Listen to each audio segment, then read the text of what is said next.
So, hello, Martin and Eric. Hello. Hi.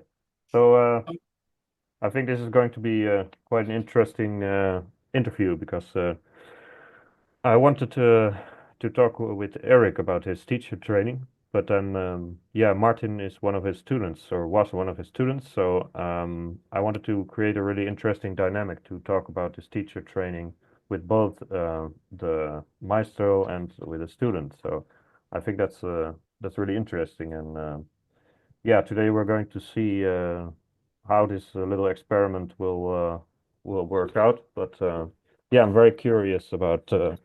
I've never done anything like this before, and I'm always looking for yeah, innovation in what I do. So it's a really nice opportunity, right? Like tango. Yeah. Yeah. Yeah, if you always do the same thing in tango, you also end up getting bored. So it's Yeah. so let's start with Eric. Hello. Hello. Can you maybe give a very short summary of who you are? My name is Eric Jorissen. I started dancing when I was very young, not knowing that I would love it so much, but I knew it within 3 weeks. And within 3 years, and I was young, 11, so it must have been when I was 14, I knew I wanted to become a dance teacher. And now we're talking about general things. I knew that it would be a dance that would really be my dance, but that took another 8 years before I discovered the Argentinian tango. 10 years, I must say, 24, 23. And I was already on the way becoming a dance teacher. Tango came on my way and I knew it. This is what I want to do. I probably can work 2 days a week in this field because it was a niche field at that moment, not knowing that within 2 years I would become a full-time tango teacher. And there we are. That all happened 38 years ago.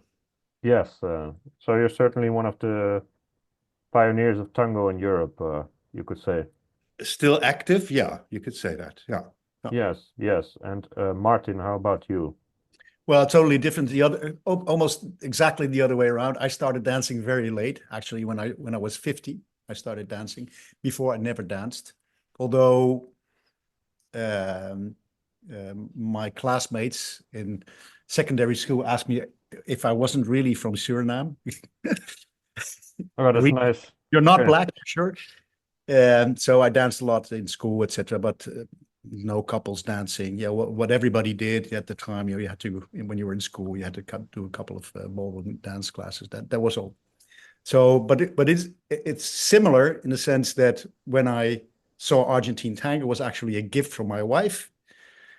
Uh, she invited me as a surprise, and she did it before with ballroom, and it totally totally failed because I didn't like it. I didn't like the people, didn't like the location, I didn't like so I had very important meetings all of a sudden. And then she did the same thing with Argentine tango. And just like what Eric said, in 10 minutes, I knew this is for me. And I never stopped dancing after that. I That's got very cool, right? How you complete just have success. this, yeah, Yeah, yeah. how it So just clicks somewhere in your mind. yeah, it clicked. And then 2 months later, I was dancing in milongas and ever have been dancing ever since. Yeah. Yes, yes. I found something that apparently that was missing. But that's good, right? Because you're still doing it now, and that's it was a Yes. missing Yeah. piece, and now Yeah. it's How long has complete in it a way. been? 18 years because I'm 68 at the moment. So dancing. 18 years. Oh, Yeah. yeah. Yeah. Dancing for a long time now. Yeah. Yes, well, not as long as Couple Eric. of old, So couple of old guys, but still learning. yeah, Still that's true. learning. That's true. That's true. Never. That's true. So Eric, so you've been um, I constantly want to call you Joris, but that's because of your Facebook name. So please forgive me if I call you Joris at some point. But so that's actually your last name turned around for people who don't understand. How long have you been teaching now? Teaching in general, I Yes, started that's when I what I was mean. 17. I'm now 62, so that's 45 years now. Yeah, that's crazy. Wow, that's amazing. That's 45 amazing. years. Yeah. Yeah. Wow. Yeah. Yes.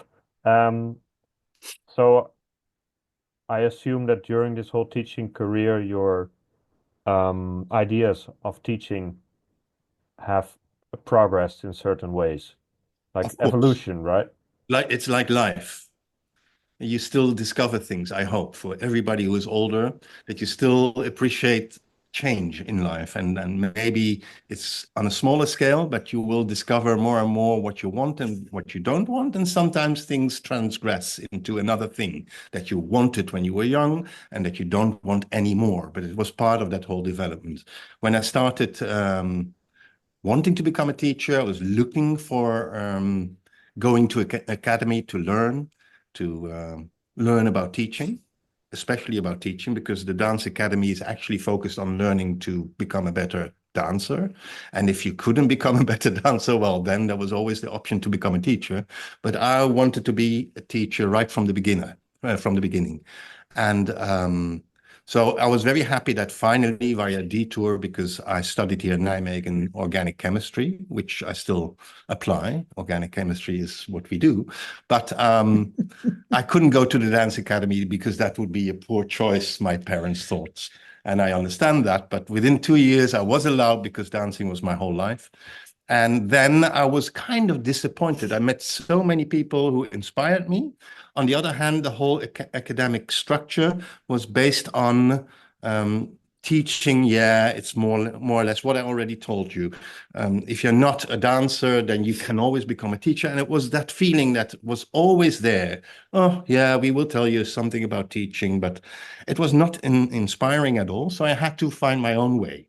With that backdrop of that academic background, I could do that. And I was very interested and visited a lot of teachers who I thought were interesting as a teacher, not as a dancer necessarily. And that You're opened talking about my- tango teachers, or you're talking about what? No, there were no tango No, teachers yet. okay. I was one of the first 6 here in Europe who started dancing tango after the tango was allowed to come up from Buenos Aires again. So I was completely on barren grounds there. But I had my background already of teaching. I did rock and roll and ballroom and salsa and all these, everything that has a social background in dancing. So I was very interested. And I knew that tango, not that the word tango would be it, but that tango, that there was a dance that I would really go for. And that happened on the way when I was already at the academy. Actually, one of the teachers in the academy inspired me because he was the music teacher. He used Piazzolla as, listen, this is also a form of tango. And that opened my mind. Until then, I thought always that teaching and being taught is about truth and it's a yes or no. And that was like an in-between answer. Is there tango that doesn't sound like the tango that we knew until then? I'm talking about mid-80s then. And that opened my whole mind to that. I thought, oh, wow, this is interesting music. It has a different flavor. It doesn't have a structure as we know. And so I'm interested. But you have to understand that at that moment, there was no computer. The only way you could communicate was via telephone or via writing letters. And I went to, for instance, to Sorbonne in Paris, to Brussels. There was no music. You couldn't find any music except for Piazzolla and the European tango. But there was no old tango. I found something in Brussels then. Yeah, well, but it's all based on that whole 40s idea, romantic type of tango that arrived in the dance school. But the knowledge about the Argentinian tango, I couldn't find. It was very hard. I went to all these libraries because I also studied dance research. So that was interesting. And I saw there was something, but I couldn't get to the source of it. I knew there were a few films as well, but then you had to go somewhere where they had reels of film. And then you had to ask a projector to being played. You know, there was no digital information. Now I sound like a dinosaur. Like a dinosaur. Yeah. But this is also interesting because I was there and meanwhile, video was invented. So meanwhile, there were a few influences. There was a new film, for instance, in Paris, made by the Argentinian outcast, L'Exilio de Gardel. That was in the second half of the 80s. And that showed for the first time, that was my first look of this is Argentinian tango. And of course, it was still very much show-based, but you saw instantly, this is something that is so different. And that triggered the whole thing. And I was becoming interested and I was even more actively looking for it.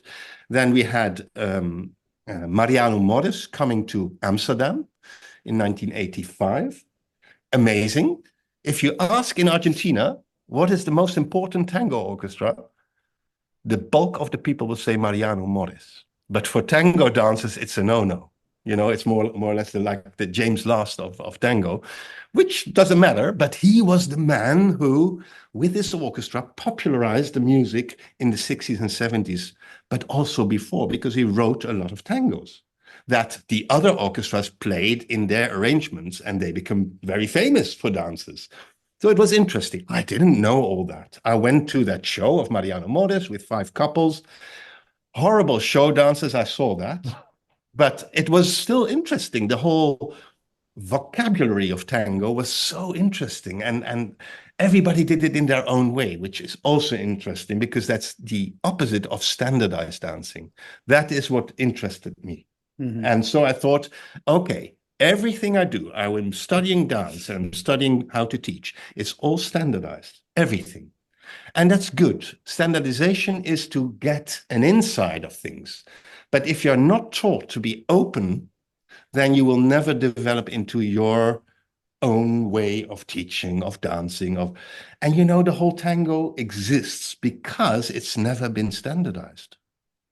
And so I was very interested, and I thought, I'm at the beginning, I have the knowledge of what standardized dance does to education, to dancers, to form. And I missed at that moment the social aspect of all kinds of dances. Everything was fixed, salsa, and it doesn't have to be, huh? Ballroom, people think ballroom is a fixed dance. No, it's not a fixed dance. My parents danced completely improvised.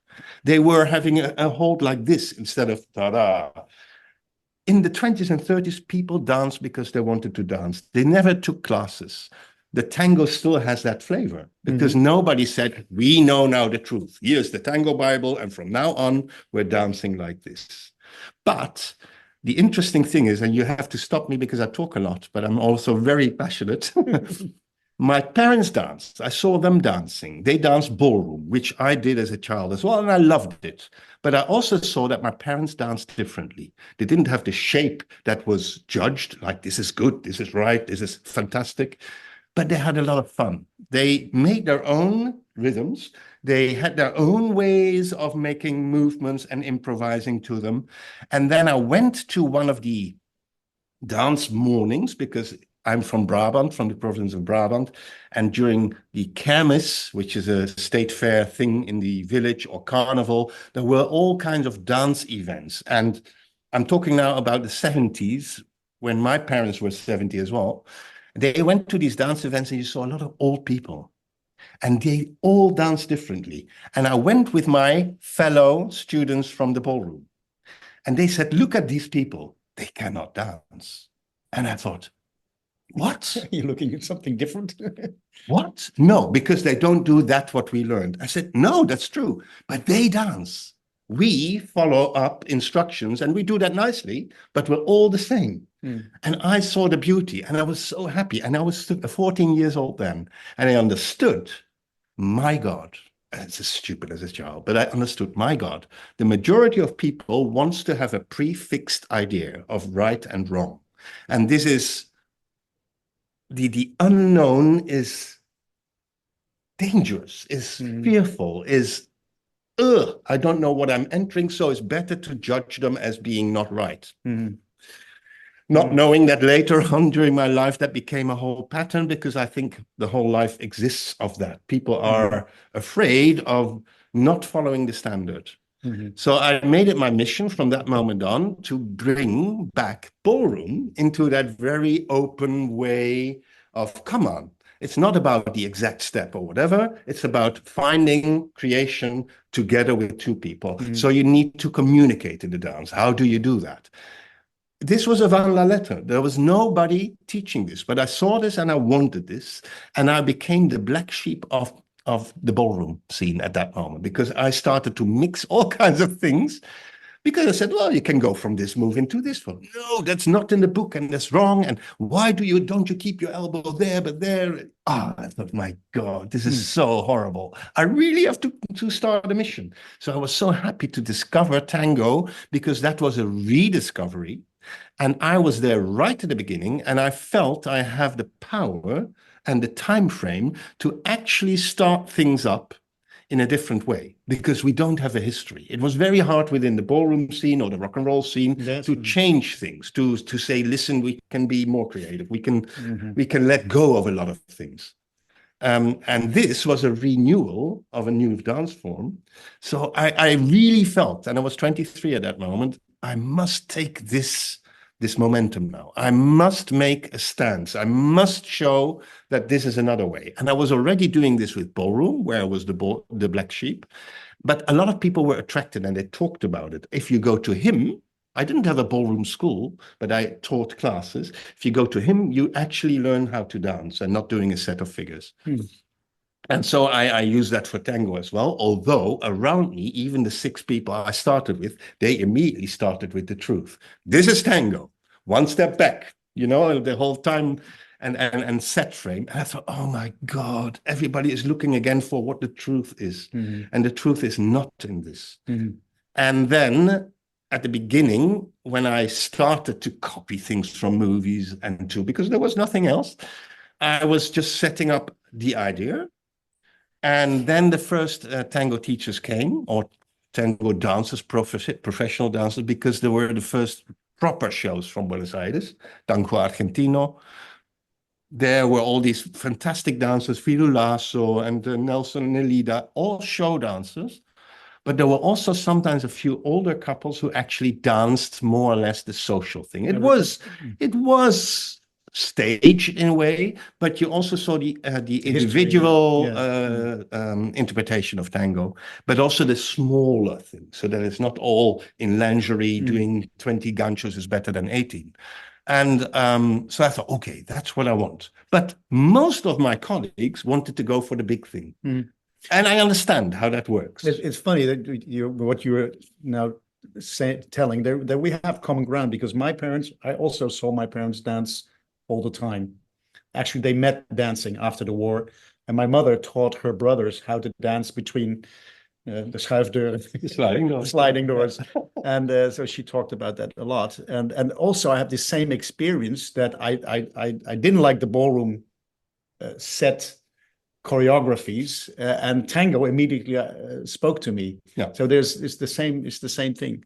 And I think actually when my wife gave this birthday present, it was because of the Tango Argentino shows, because we went to, of course, we went. It's the window. It's the window where the puppies you have are. to see it. But I remember very well also these elements that, like the historical elements of social tango in these shows, that I also really like the connection that you saw. It's interesting, because then I even more actively was looking for that social aspect, which I already discovered in ballroom, that I wanted to apply.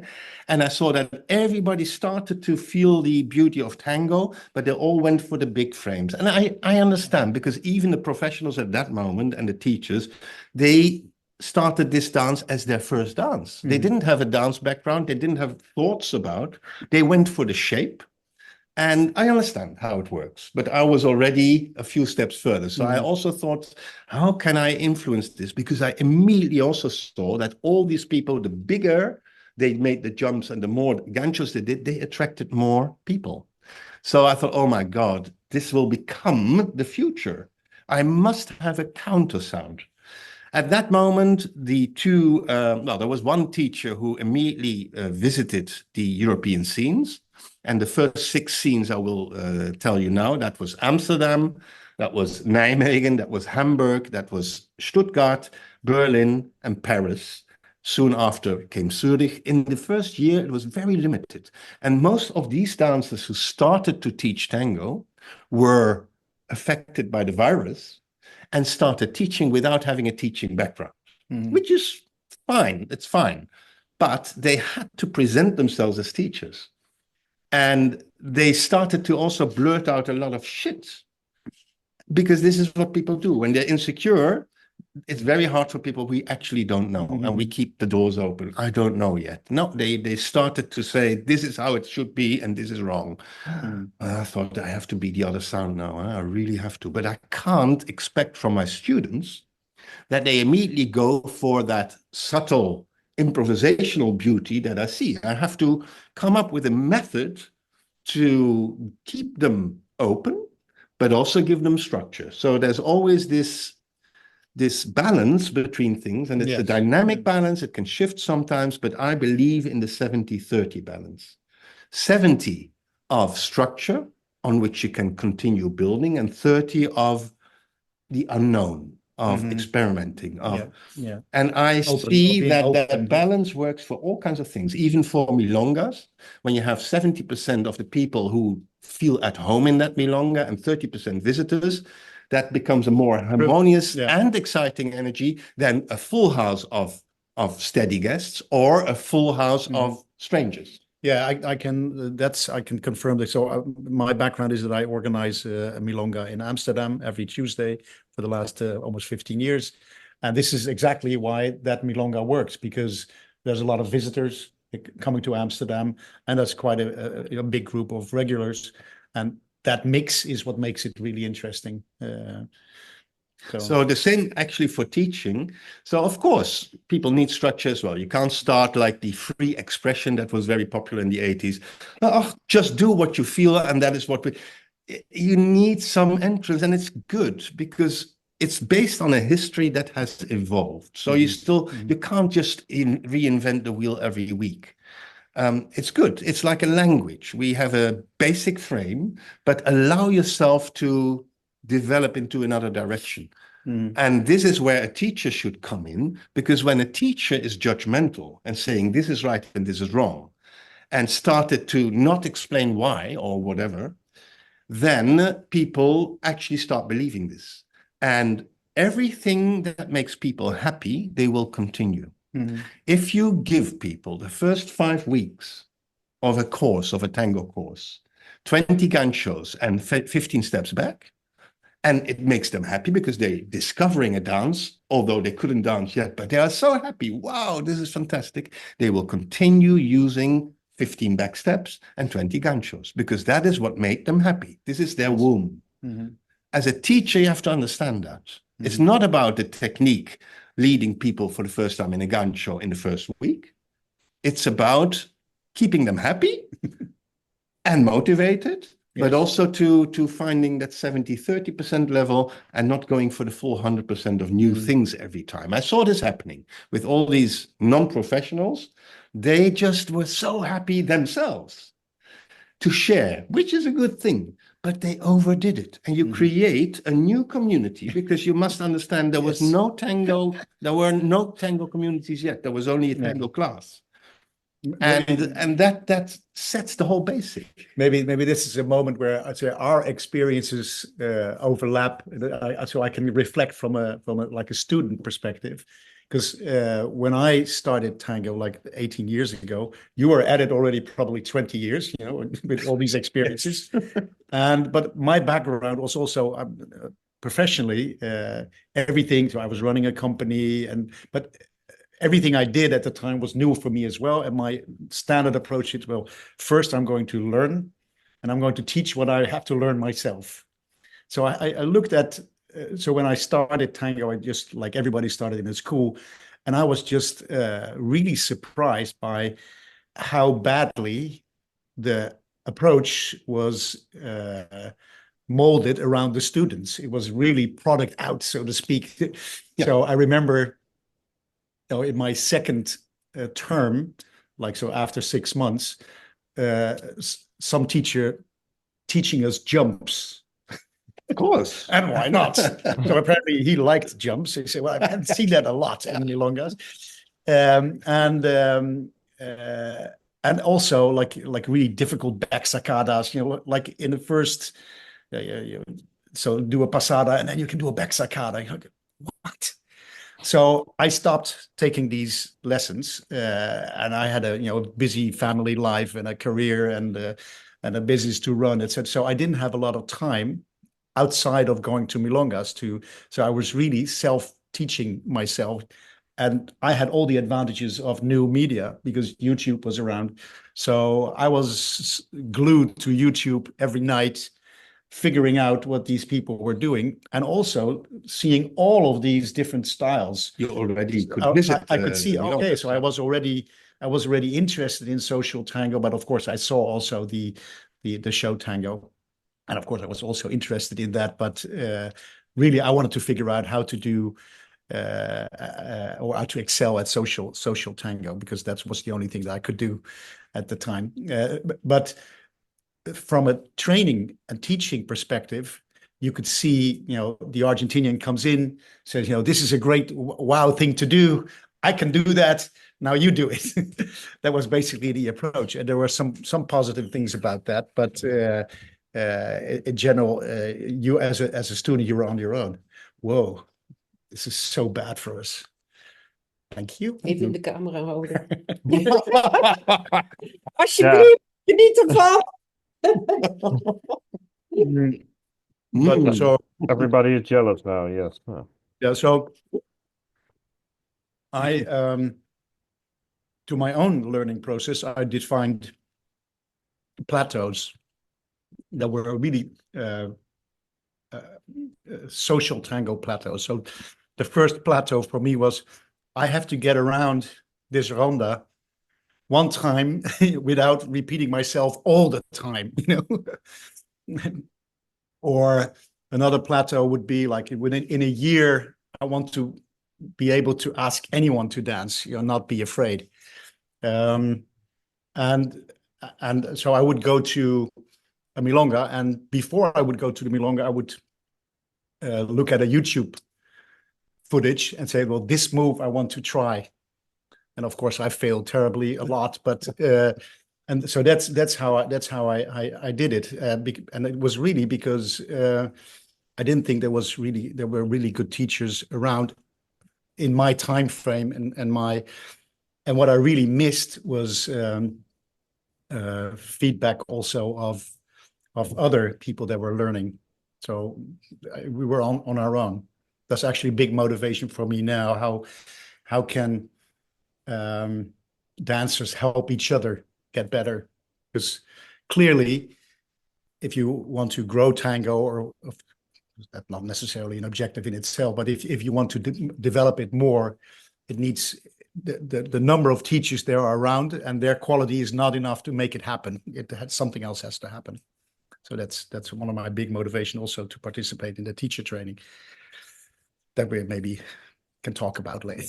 Well, we have a lot of time, huh? Yeah. Lucas, are you triggered now? Do you hear new things? No, I think it's interesting. I see a certain parallel between you two, that you just weren't satisfied with the conditions and the limitations that were present in both. Like, it's totally different time period when you started dancing or started, as Eric started teaching. But I still see like an ambition to do more than what's expected, or to investigate yourself. And I'm also not surprised that Martin has ultimately joined this teacher training, because it really sounds like from the beginning he was already thinking. I think it's interesting what Martin is saying about giving himself these challenges as he was a beginner. Like, I don't want to repeat myself in the next turn of the ronda. Like, other people are just like, they're not really thinking about anything, or they're just doing the same thing for 30 years. But some You're people are right. more ambitious than others. Yeah, you're right. And more ambitious doesn't mean this is a better dancer or whatever. You have other expectations, and you raise the bar, and that makes it an adult student actually to say, listen, I want to go into that other space. Don't forget, again, the majority of people are very happy with staying into the bandwidth of the mainframe. So a tango teacher shouldn't say, we must lift these people out. You have to acknowledge that there's always mainframe. And this is a difference between when I started, because that is always happening in pioneer communities. The people who are first attracted to take tango lessons, these were a complete different crowd of people than who is opting for tango classes now. 40 years ago, it was all artists, musicians, and academy people very often lone wolves who suddenly rediscovered a new social environment in which they could use their bodies. but they were overfed with their brains. Yes. Yeah. Which is also good for a teacher to understand, because if you're fed by your brains, you probably need to be fed as well during a class. And as a teacher, I immediately saw I shouldn't feed you on the brain, because this can become addictive. If your brain is fed with knowledge, then if it's successful, you will stay in that. I must feed them with body knowledge. And that means I should omit as many words as possible and only add words when they are functional. Because we are in a society, and nowadays it's even worse than 40 years ago, in which everything should be explained before they experience it. And I see a lot of teachers, for instance, explaining everything that might happen, everything that shouldn't happen. And after half an hour, the people can try it out. And yeah, but I see it. Instead of doing a thing, not being precise, letting them give a body experience, and then let them come with the questions. Lucas, you can already tell that this was the big takeaway for Martin. Yes. I think that one of the big openings for me was in teaching, because I'm someone, I'm very committed to the student. And, I can talk for hours to these students until they, faint. Again, I'll explain it again. But clearly that what Eric showed is that doesn't work for most people. Maybe it's a certain... Well, it works for a lot of people. But it's also the easy way out as a teacher. I can feed people, man. I show a difficult but attractive figure, although you won't never use it to the salon, but people want to have it. The moment they see it, they want to have it. That's a very easy class. Yes. The rest of the class I can spend in explaining the figure that I can do very well, but the others can't. And you can't learn it in an hour, because you need a lot of foundation before you get there. So I'm using other things, the methods of reaching the same feeling, and then letting people see beauty in other things, then making it easy. And look, the person who can scream loudest is the person who is the most right. Yeah. And this has to do also with the insecurity or security of a teacher, because a teacher has to go into unknown realms. When you say, let's go into this space, but you don't know exactly what the people will do and how they will think about it. When I teach, especially in an unknown environment, I teach a lot in the world. And sometimes I teach in new communities who do not know me, who sometimes know my name, sometimes have too high expectations, which is not always easy, because if they are used to have fantastic figures immediately, and they are already ready, show me a fantastic figure, and I won't. We might end up with a few nice, fantastic ideas, but I will never start with it. Then I need methods to get them into my world. And I can't immediately say, listen, forget everything you know, and let's start from a basic idea, because they're not motivated. They're not prepared for this. So I have to find a way to meet within the two worlds. Then we can, but I don't know what will happen. If there's an alpha person in a class who is immediately judging me, like, oh, what he's doing, then I have a complete different approach to the whole group, and I must change the group dynamics. Yes. Otherwise I make life miserable for me and for the rest of the group. And this is now the experience kicks in. I have to give everybody a place, and it's seldom that I remove a nasty bit from a group. It happened twice in the 38 years that I thought I must remove this person because he or she, in these two cases it was once a he and once a she, doesn't matter. They spoil it for the rest of the group. And this is the balance that I also have to keep. I teach group classes when I have a group. And what I see a lot of people do is within a group, they teach a multiple private class. So you have 20 couples, you show something, and then you're walking around and visit every couple. That's not a group class. That's a multiple private class. Because then I can also show them a video and say, listen, if you have a problem, come to me, and a lot of people teach like that. And it's not like forbidden. I don't think it leads into the thing that I wanted to see. So I'm not judging this is the way you should do it, but don't complain that a community doesn't work, that it's not social, that they cannot dance and handle a dance floor, that they cannot ask somebody else. because you're always giving them the same thing, and the same achievement is the more difficult the figure and the more complex, the better. Because that also leads to people who do not want to dance with people who do not know that figure, because they raise the bar themselves and they put themselves out of the whole society. You have to constantly, as a teacher, connect the two dots and let people meet within their own restrictions, and also acknowledge that people also need their own challenges. So you can't say you must do 30% with a beginner and 30% with a medium and 30%. That doesn't work. That's all preset. You have to allow people to flow, and the only thing you can do is to offer them a safe space. Susanna. Okay. Maybe it's an idea to reflecting on this, also to tell something about the teacher training that I've been doing with Eric for the last 2 years, and that I'm going to do this year again, and I'll explain why. So is it okay? So the basic structure of the training is like 4 days, three nights, isn't it? Basic, but it fluctuates. It Sometimes fluctuates. it's a whole week, sometimes it's 3 days. Yeah. Yeah. So, but the basic structure is at the end of the night, as a group of teachers or aspiring teachers, you teach a group. So there's always like real life material at the end of the night. Eric gives a class or in the morning on a topic, and you prepare during the afternoon with one of your classmates, which is a real life situation, because when you're teaching, usually you have a partner most of the time, and you have to figure out what to teach. Sometimes Eric gives assignments, and then at night there's a group of 12 couples, sometimes like a big group. So it's daunting, and you have to not only entertain, but also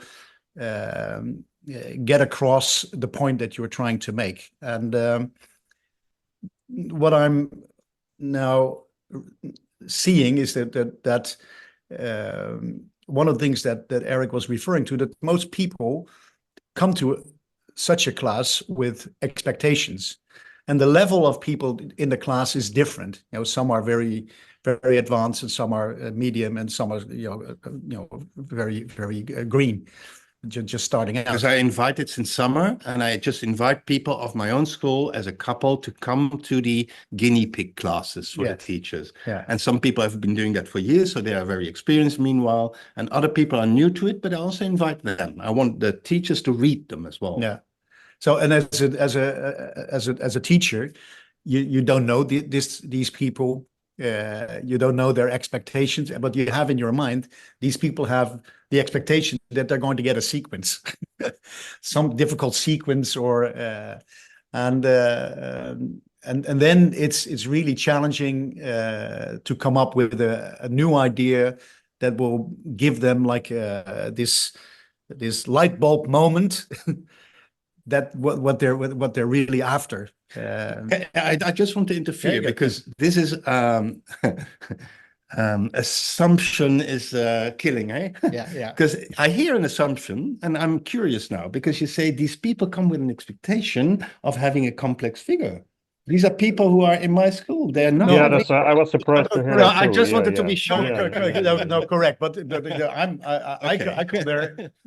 And I don't know these people, so you get there. So usually, what the standard is, you come up with some sequence. Yeah. But of course, I realize that's not the idea. But then, how I'm going to work with this expectation? It's really so. So, what is the thing that's replacing that? And that's for me was the new thing. For me, was the new thing about getting classes with Eric. He's looking for something else, something that people can take to other sequences, all their sequences. And that's, I think, is I'm going now through the experience of teaching our sons, and I have the same. You feel the pressure of the expectation, because they're leaders. They need vocabulary. That's what they want.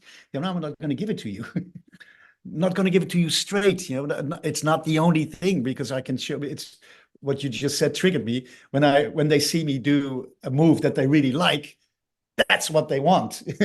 Say, okay, but that move is maybe not the fastest way to get around the milonga, which would be, in my term, would be your first plateau. Which comes, if we just want to label words to teachers, one word is restraint. Okay, go on. Yeah. So my experience of learning tango was to defining these plateaus, and what I want to do, of course, is to motivate them and to get to their first plateau as soon as possible. So I'm trying to figure out what they want.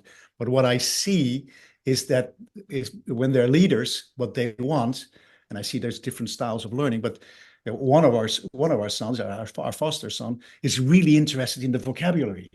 And the other one is mostly interested in the music. And so they have a completely different expectation. And I'm trying to link into that expectation to get them to learn quickly. So one of them, I give tangos, and the other one I don't give too much tangos because he's really not interested in tango yet. He's interested in vocabulary, so I let him dance to Tom Waits, which is music that he knows. And this is what happens in a group class. If we're talking about teaching one-on-one is completely different from teaching in a group class. In a group class, you have that extra dynamics, and you have all these people with different entrances, with other motivations, and still you want to also make it a group. So it's interesting. Yeah. So that's why I would like to know what happened in your case, because you let's say you skip to your sons, but and I'm also curious about what happened at that first moment when you had to teach this group. It's like, how did you solve that? Well, my first group was like a traumatic experience, I have to say. Also, the traumatic experience, I had to teach with someone I didn't know. It was going to explain about ochos, and really there were not ochos that I would teach, but the full. So I was assisting, but the full weight of the expectations. You're looking at these people. Okay, so you're going to teach us ochos, because I realized these people actually probably knew what ochos were, and this was not something that. What was offered was not something that they were really looking forward to. There was something missing. There was something missing in that exercise that they gave, and I realized, okay, so next time when I'm in the lead for such, I have to look for that extra thing that beyond ochos, on connection or body language or body awareness, or something that they can take also to other. But that's nice, because now you're starting already immediately reading the group. And this is for a lot of teachers a new aspect. You already use this in your history, in leading a company and things like that. But this is a thing you have to start with. You do it for the students, and it has to become an interaction. To me, a class is like a dance. So, of course, when you don't know how the technique works, you have to study it, and that's why you need preparation for a class. But if, as a teacher, you always prepare, then I think you're missing the point. At a certain moment, you should trust yourself, read the group, and then decide instantly, even if you're with a strange partner, through communication, let's go into this direction. Yes. Because this is like a dance. You don't know on forehand which step will happen or move will happen. Definitely, if you stick to you have kind of like a plan. You have to prepare something. The first 10 years, yes. You have to prepare, but you have to read the group and see if you have to adjust your approach during the teaching. I think that was the most for me also enlightening part. So how do you read the group? And still it came back almost every day as my remarks to people. You can do that in a very physical way. You can step out as a teacher and creating a helicopter view of a group and not saying anything. Although you might see all kinds of things that you want to do, you can't say it all. This is your desire, your inner desire to help people, but you have to restrict yourself to saying what you think is effective. Yeah. I already said it was the biggest challenge for me to see, okay, so in the structure of the course, so you have to, as a group of teachers, you try to give that group a great night, because they come back 3 or 4 times. The students. The students. Yeah, but also the teachers. The teachers as well, so because you're cooperating, but so as you see in the course of the week, the evening gets better because the cooperation is better. Maybe you know who you like to teach with. Also, the group a little bit better. So everything's getting better.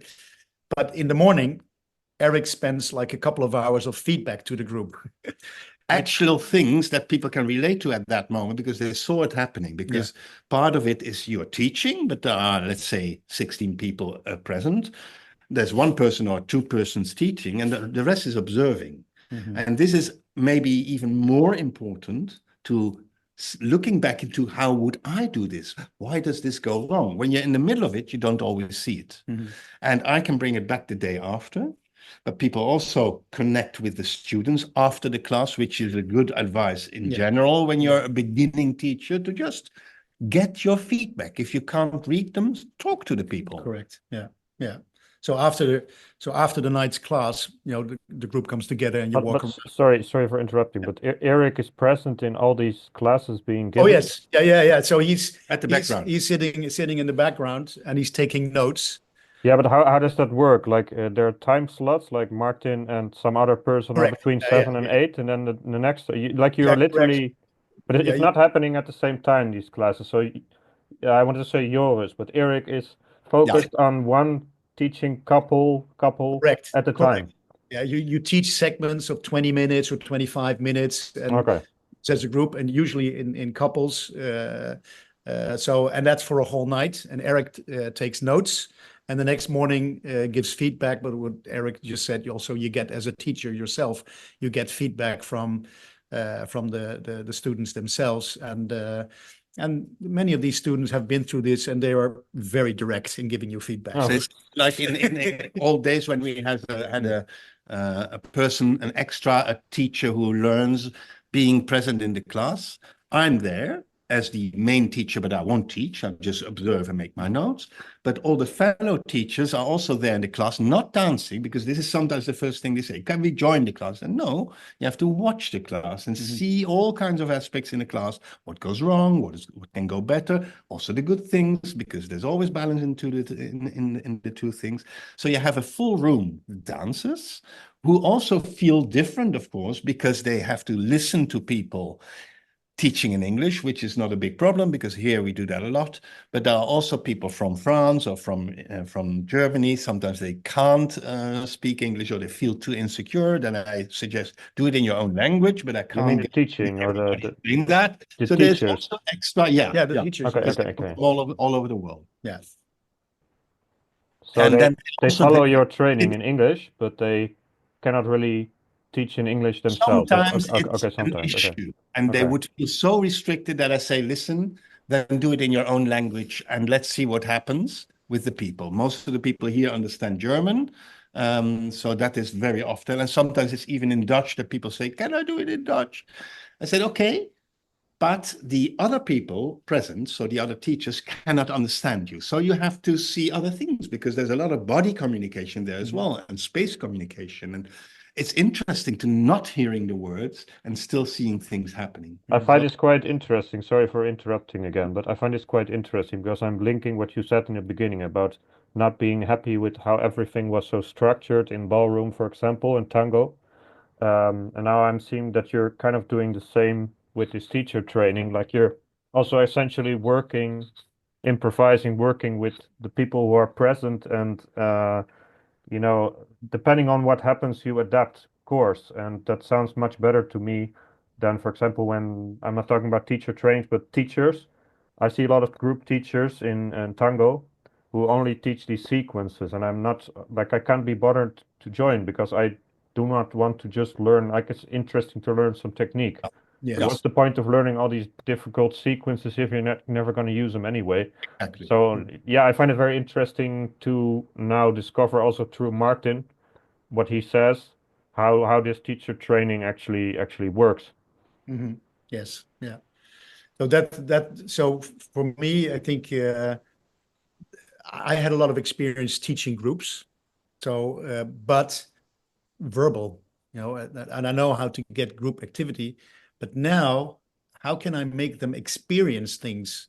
Because my way of teaching was, from my head and explaining and maybe sometimes showing, I can do it, I can do this, I can do this, but how can you make them experience things? And I think this is one of the things that I'm now also applying on our sons. Is so how can I make them experience things and also link into what they clearly loved, what their learning style is, and what their attitude towards learning is. So with the one, I'm trying to use his love for music, and now he wants to do things on music. Yeah, I can see that. So his motivation comes from another place than the other, who's more interested in doing more complicated things. but yeah, and this is again a matter of balance, because you have to read people, and it's still your interpretation. Maybe you read them wrong, but okay, this is the beginning point. And you read, okay, one needs more of the music, one needs more of the movements and the vocabulary. And then there's a second decision. Will I go along and feed them on the strong points? And when do I bring in the other points, maybe in a very playful way that they don't even realize it? And this is the power of a teacher. Yes. Because otherwise you just learn it from your father and mother. You're not a father and mother now. No. You're a little more. You're an educator. Yeah. And an educator, the only purpose of an educator is to speed up things, but still allowing detours. Because a lot of people, when they take classes with me, some people don't, but okay, say, oh, I wish I would have started with you, because I'm seeing movement as the result of dance and not as the beginning of dance. And I said, but no, you needed this detour. Because when you would have started immediately with me, you would have been bored maybe. I would have done it differently probably, but everybody needs these detours. Oh, I wish I was younger when I started tango. I said, no, you can also say, maybe you would have only discovered it after 5 years. Be happy that you discovered it now. I mean, all that shifting, it's interesting, but your sons have different motivations at the beginning.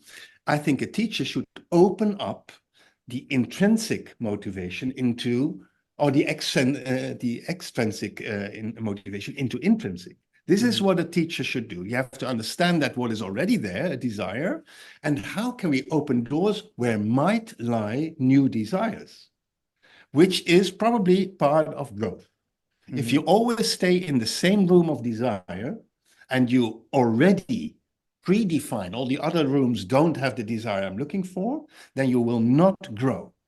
A teacher should make it palatable to enter these different rooms at their own time, not immediately, not opening all the doors, feeling when is the moment. Your son wants to drink a lot and you know it's not good for you, but you can say forbid it, but you can also find other ways to not let it happen, but you can never say you can't, because they will do their own thing anyway. Yeah. And if you say you need a lot of vocabulary, you think, but you don't get it. I always say you don't get it from me at this moment, but if you need it, go to that teacher. I really say that, because if there's this internal, very strong intrinsic motivation, then you can get it in a private class with me, but not in a group class, because then I would pull the whole group apart. Then I say, actually go to another teacher who is offering you this, because you need it. I see that you need it. Go, take that detour. So basically, you're saying you're really looking at the needs of the individual student and try to cater for their learning style, to try to respond to yes and no, 70%. And then still the 30% is there. Yeah. It's something I struggle with actually in group classes, because you sometimes see, someone who really benefit if you get more attention on certain points, and then it's going to be detrimental to others. There's also this alter ego. I mean, we have to keep our eyes open for the group, and we read a group. It's still our own interpretation. There's no truth in it, but it's trusting yourself, having confidence. But we also have our own, and we are our biggest blockage. If you don't grow as a teacher, you probably will stick to a way you know. I always start with showing a figure. I never include the music. Well, the music is class 8. You know, I've had people from abroad who had to pick up workshops for an international week. And I have, for instance, a title. I don't like titles because tango is a holistic thing. But okay, it can focus. And I have the title of Let's Do Things with the Connection, Leading and Following.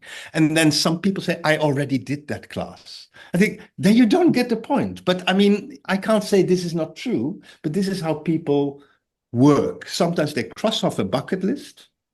And I understand it.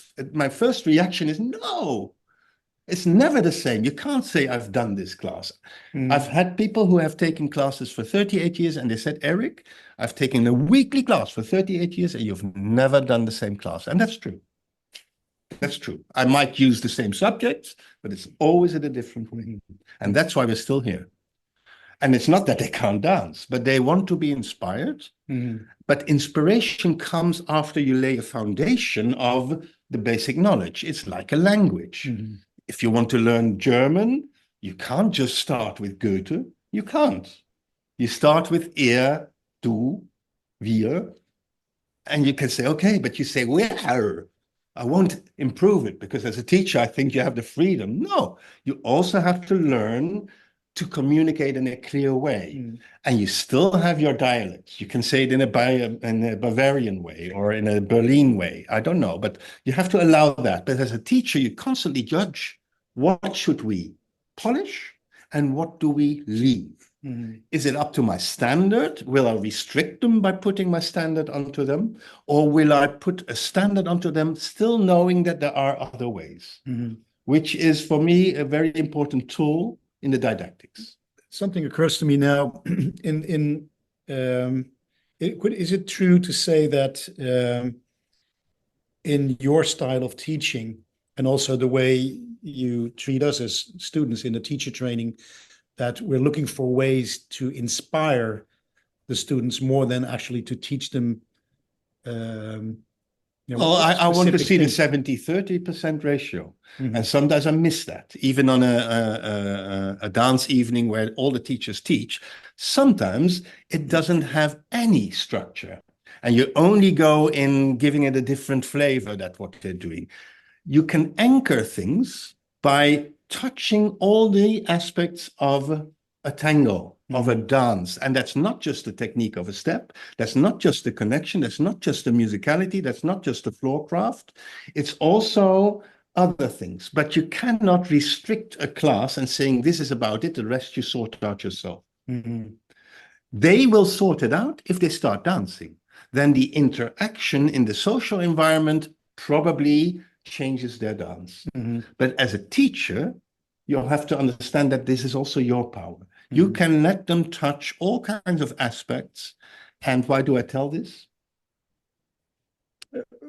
Because of my question about inspiring. Yeah. So there's inspiration, but there's also sometimes dry knowledge. If it's only inspiration, you can even put them in a classroom and say, there's music and now dance. That's inspiration as well. It is a measured inspiration. Sometimes I focus on the music and I let them do the same thing because this is one of the tools you could use. Using the same thing, this is also how you can learn improvisation within jazz. You have a structure, and within that structure, you're going to find out all kinds of things, but the restriction is also there.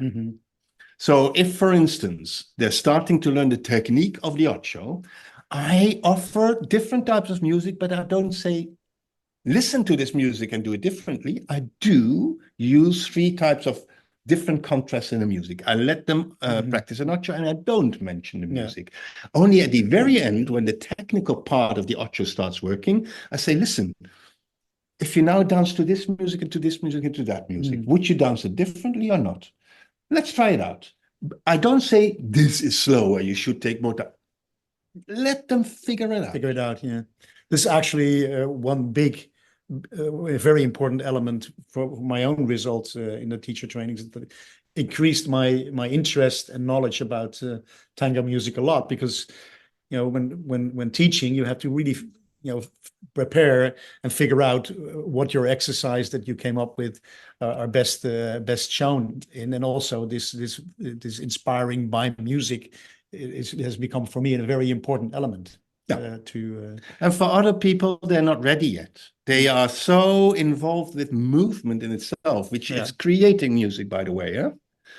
When I see people doing exercises, for instance, or techniques without music, and I see they do it in a technical way, I always let them hum, or I let them imagine that they're dancing it to music.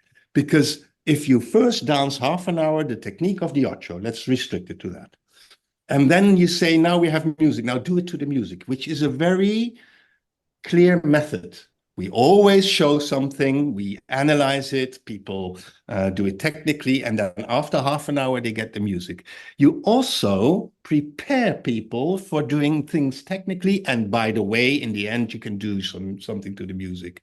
You must switch things around as well. Mm-hmm. You must, because the moment you always have the same structure, you're pre-structuring their dances and therefore not inspiring them anymore. Mm-hmm. Even though you can say after half an hour, you can be inspired by the music. It doesn't work like that. No.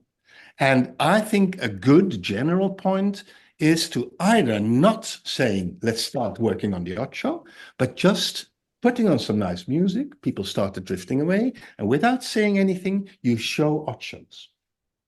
Dancing them, and not as a technical exercise, but dancing them with a partner, and then ask people, what have you seen now? Oh yeah, all these ochos. Okay, now you dance, and you will be astounded if you have a nice example.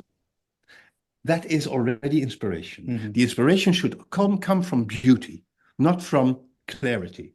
Mm-hmm. From beauty. Yes. The music is beautiful, the move is beautiful, the feeling together with your person, but don't put words to it. After a nice dance from my side, people are inspired, and I'm not saying any word. I just say, now you dance. And you will be astounded how many people dance to the music without me asking them, dance to the music. They resonate. Mm-hmm. Resonance without words is very important. Mm-hmm.